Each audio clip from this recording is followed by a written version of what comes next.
Everything that we did and everything that we believed built on that foundation of knowing who we are as Muslims in America.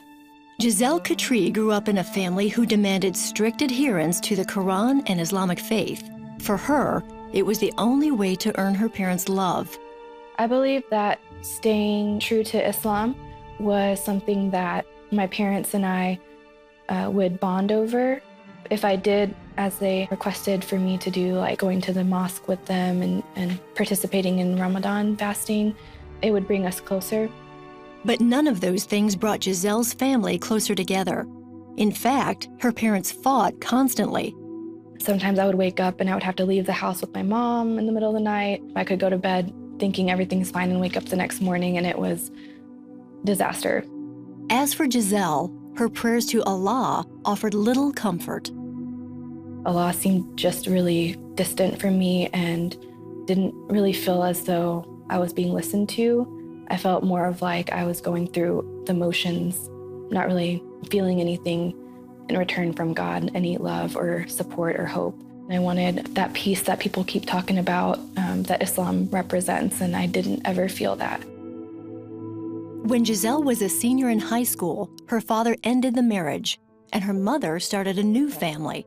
After I went through all that with my family, I just kind of felt like I wasn't worthy of any affection or love, and so I looked for it for my parents and didn't get it, and it kind of was a reminder, hey, Giselle, you're not that great. If you were great, your family wouldn't have left you behind. The thought of the future, even the thought of tomorrow, the very next day, would just bring me into a panic because I just never knew what was going to happen. During college, she started working part-time at a private school. By then, Giselle's anxiety was triggering debilitating panic attacks.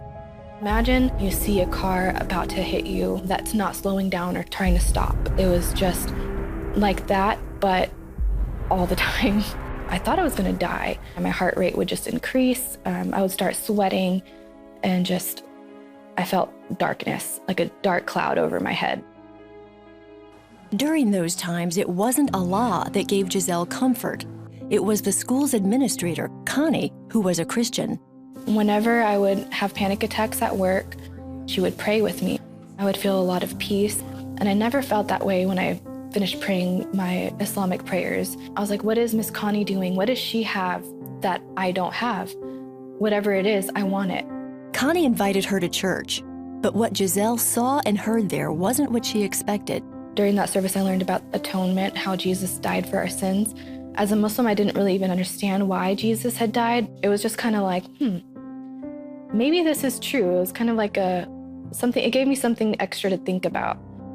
Parts of the Quran were already wrong about what Christians believed. It wasn't representing Christianity in its truth. It just kind of made me question a lot more.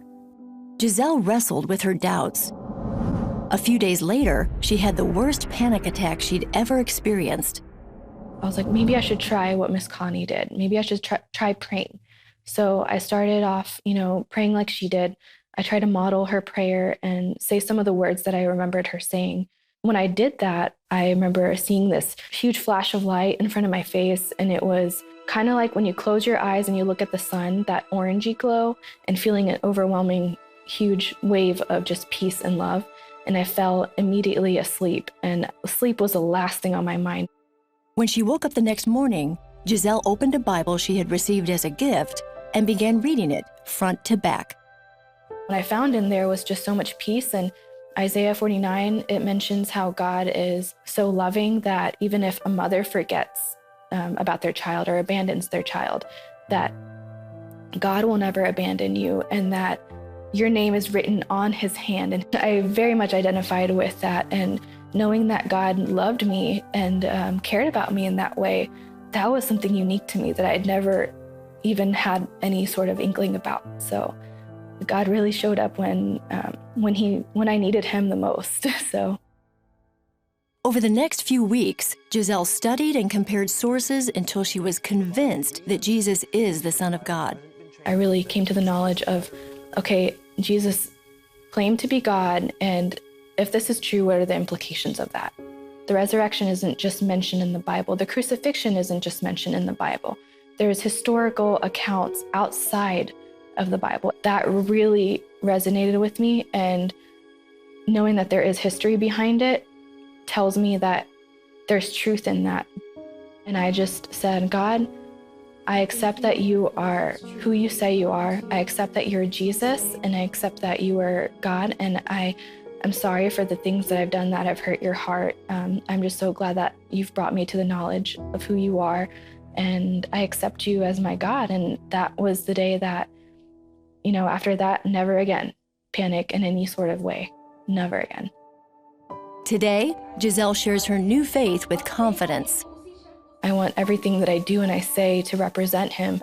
And that gives me such an amazing purpose in life, because I'm God's representative here.